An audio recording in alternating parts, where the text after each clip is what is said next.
Meus irmãos, a paz do Senhor Jesus, eu venho aqui compartilhar um pouco da palavra de Deus com vocês acerca das tentações que nos sobrevêm no caminho da fé todos os dias.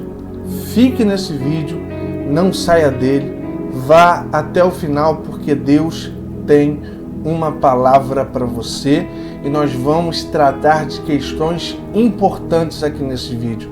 Conto com a sua permanência no nome de Jesus. O texto que nós vamos ler é o texto de Mateus, no capítulo 4.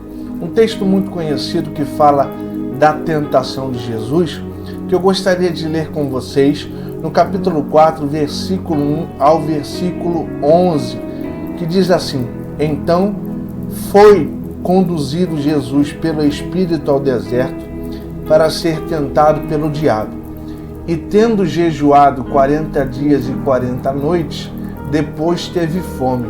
E, chegando-se a ele o tentador, disse: Se tu és o Filho de Deus, manda que estas pedras se tornem em pães. Ele, porém, respondendo, disse: Está escrito, nem só de pão viverá o homem, mas de toda a palavra que sai da boca de Deus. Então o diabo o transportou à cidade santa e colocou-o sobre o pináculo do templo. E disse-lhe: Se tu és o Filho de Deus, lança-te daqui abaixo, porque está escrito: Aos seus anjos dará ordem ao teu respeito, e tomar-te-ão nas mãos, para que nunca tropeces em alguma pedra. Disse-lhe Jesus também: Está escrito: Não tentarás o Senhor teu Deus. Novamente o transportou o diabo a um monte muito alto, e mostrou-lhes todos os reinos do mundo e a glória deles. E disse-lhe: Tudo isto te darei, se prostrado me adorares. Então disse-lhe Jesus: Vai-te, Satanás, porque está escrito: Ao Senhor teu Deus adorarás, e só a Ele servirás. Então o diabo o deixou, e eis que chegaram os anjos e o serviram.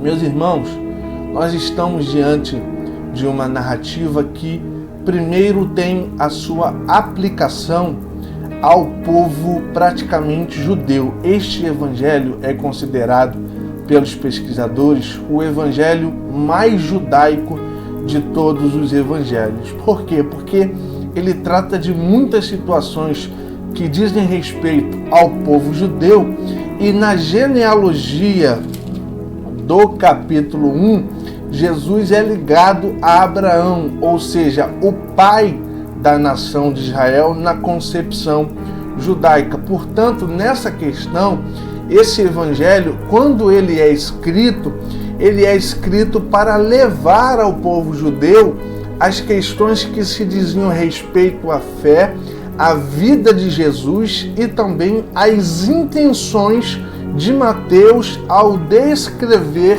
a vida de Jesus.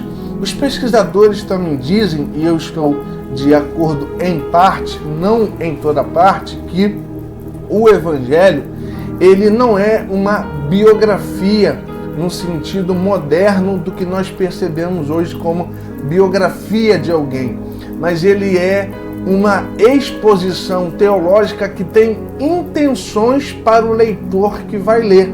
E o leitor que vai ler aqui, aproximadamente entre o ano 60 e 70 depois de Cristo, são judeus convertidos ao Evangelho de Jesus Cristo, que estavam passando por grande perseguição por causa da fé adotada em Jesus Cristo. Por isso, Mateus tem o cuidado de ligar Jesus à nação de Israel e mostrar-lhe que Jesus era um descendente legítimo ligado à genealogia de Abraão. E aqui, no texto da tentação que nós lemos, Mateus apresenta Jesus após o batismo de João, sendo levado ao deserto para ser tentado pelo diabo, para que tivesse a sua proposta o seu caminho facilitado diante daquilo que Deus, que nós conhecemos um pouco mais para o final, e você também conhece a história, para que a sua missão fosse facilitada. E então Jesus é levado pelo Espírito para ser tentado pelo diabo no deserto, e 3 situações ocorrem aqui nesse texto. Primeiro se encontra no versículo 2. Primeiro diz que Jesus teve fome, ou seja, o diabo não apareceu no momento em que Jesus não tinha fome.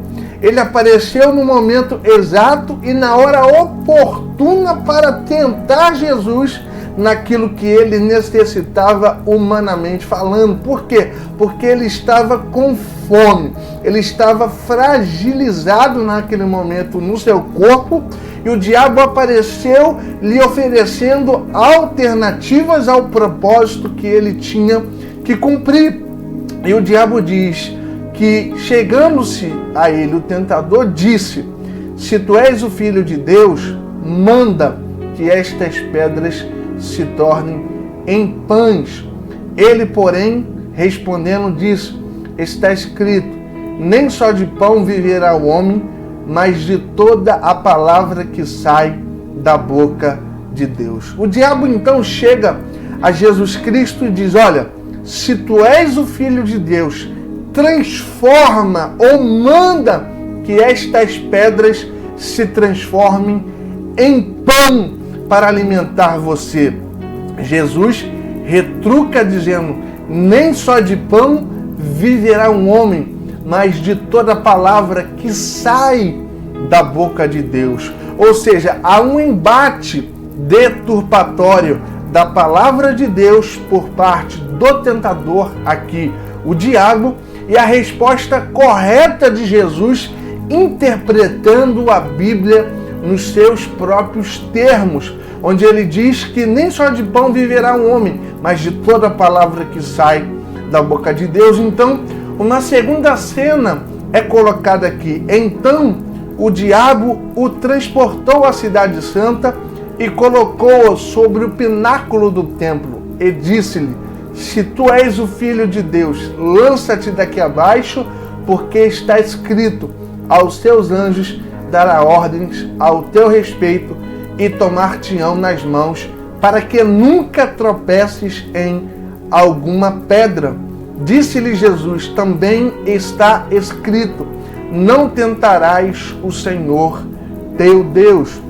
O diabo então muda o cenário, leva Jesus ao centro de Jerusalém, no pináculo do templo, e diz a ele: olha, lança-te daqui abaixo, porque está escrito que o Senhor dará ordem aos seus anjos ao seu respeito. E Jesus diz a Satanás que também está escrito: não tentarás o Senhor teu Deus. Jesus está combatendo as interpretações do tentador com intenções outras, senão de destruir o caminho e o propósito que ele tinha e o propósito de Deus na vida dele aqui nesta terra. E uma terceira cena chama a atenção, que é o seguinte: o diabo, não dado por satisfeito, ele diz, novamente o transportou ao monte muito alto e mostrou-lhe todos os reinos do mundo e a glória deles, e disse-lhe: tudo isto te darei, se prostrado me adorares. Então disse-lhe Jesus: vai-te, Satanás, porque está escrito, ao Senhor teu Deus adorarás, e só a ele servirás. Então o diabo o deixou, e eis que chegaram os anjos e o serviram.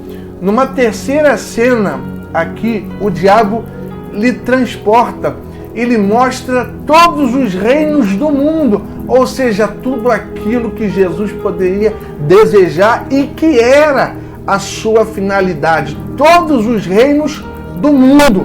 Mas ele promete isto em troca de adoração. Ele quer apenas um desvio muito pequeno para que Jesus consiga o seu propósito sem que ele passe pela cruz.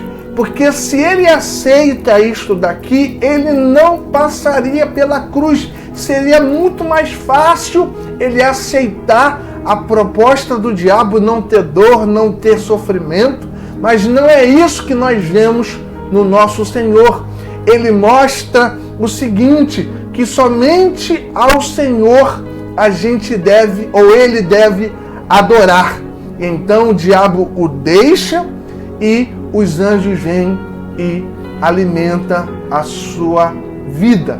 O que nós podemos tirar de valioso de ensinamento para a nossa vida nesse tempo em que nós estamos vivendo? Simples. Uma primeira lição que nós podemos tirar nesse texto é o seguinte: assim como Mateus tinha a intenção de mostrar para os judeus daquele tempo que Jesus era alguém a ser visto naquilo que se diz respeito à perseverança e ao propósito de Deus, a gente também tem que ver em Cristo, nesse texto, o ensinamento para a nossa vida e para aquilo que a gente precisa ser, como Jesus nos ensinou. Isto significa dizer que não é quando a gente está forte, orando, buscando a Deus, sem falta de nada, que Satanás aparecerá na nossa vida, nos trazendo tentações para que a gente se desvie do caminho. Mas ele aparecerá no nosso momento de fragilidade, no momento em que a nossa fé estiver em questão, no momento em que nos faltar alguma coisa que é principalmente bom para alimentar a nossa vida e para fazer jus àquilo que a gente necessita. E é nesse momento que as tentações, que as oportunidades virão para que a nossa fé seja tirada do centro e levada a uma outra atitude de fé que não aquela que Deus estabeleceu para a nossa vida. Portanto, que a gente possa perseverar no propósito de Deus quando muitas situações acontecerem na nossa vida como para nos tirar do propósito de Deus. Por isso é importante conhecer a palavra de Deus, porque quando essas tentações chegarem, nós teremos a resposta de Deus no nosso coração, nós teremos sabedoria para tomar atitude ou não tomar atitude alguma, porque aqui está se usando a própria palavra de Deus para desfazer o propósito de Deus. Uma segunda cena onde a gente pode pegar aqui um ensinamento muito profundo é quando ele transporta Jesus para o centro da cidade, no pináculo do templo, e diz: lança-te daqui abaixo, porque está escrito: o Senhor dará ordem aos teus anjos a seu respeito. E ele diz que não tentarás o Senhor teu Deus, porque está escrito. Haverá momentos na nossa vida em que nós seremos levados a situações extremas da nossa vida, onde muitos falsos profetas, usados pelo maligno, nos dirá algumas coisas desse tipo, ou até pior, não com essas características propriamente ditas, mas eles dirão: olha, faça assim, se você fizer assim, diz a palavra de Deus que vai dar certo. Se você fazer assim, a Bíblia diz que assim dará certo, mas Jesus nos ensina que nós não devemos tentar a Deus, porque está escrito que Deus não pode ser tentado por ninguém. Isto significa dizer que muitas palavras que vêm a nós em nome de Deus para nos orientar pode ser, na verdade, uma grande armadilha do mal para nos tirar do propósito de Deus, daquilo que Ele tem para a nossa vida, nos tirar do propósito e da caminhada de fé estabelecida que a gente já conhece, que a gente só precisa se manter firme caminhando com Deus, porque Ele certamente resolverá as questões que dizem respeito na nossa vida. E uma terceira cena aqui, ele transporta Jesus para ver todos os reinos do mundo e a glória deles, e lhe oferece e diz: tudo isto te darei, se prostrares, me adorares. Só um pouquinho. Jesus diz: vai-te, Satanás, porque está escrito, somente ao Senhor teu Deus adorarás. Ou seja, Jesus não se dobra, Jesus não perde o foco da sua missão, Jesus não quer um caminho de facilidade, Jesus não prefere a alternativa melhor. Jesus se submete à vontade de Deus, porque ele saberia que os reinos da terra seriam deles pela cruz, pela palavra e o cumprimento da vontade de Deus. Era assim que ele iria conquistar os reinos do mundo, e não como Satanás estava oferecendo a ele em forma de facilidade. Portanto, nós temos aqui também um ensinamento muito importante para a nossa vida. Nem sempre aquilo que nos levará ao topo da vida, que nós julgamos o sucesso da vida, é aquilo que é verdadeiramente de Deus para nós. Porque para chegar lá, a gente vai ter que abrir mão um pouquinho daquilo que a gente acredita. A gente vai ter que desviar um pouquinho da palavra de Deus. A gente vai ter que desviar um pouquinho o foco daquilo que Deus colocou na nossa vida. A gente vai ter que desviar só um pouco para que a gente consiga aquilo que Deus tem para a nossa vida. E aí, Satanás consegue êxito na nossa vida. E aí a gente perde o foco do propósito de Deus para cada um de nós. Portanto, resista ao diabo e ele fugirá de vós. Diz a palavra do Senhor: permaneça firme, ainda que as tentações possam vir sobre a sua vida. Saiba que Deus é fiel, que a palavra de Deus não faz curva.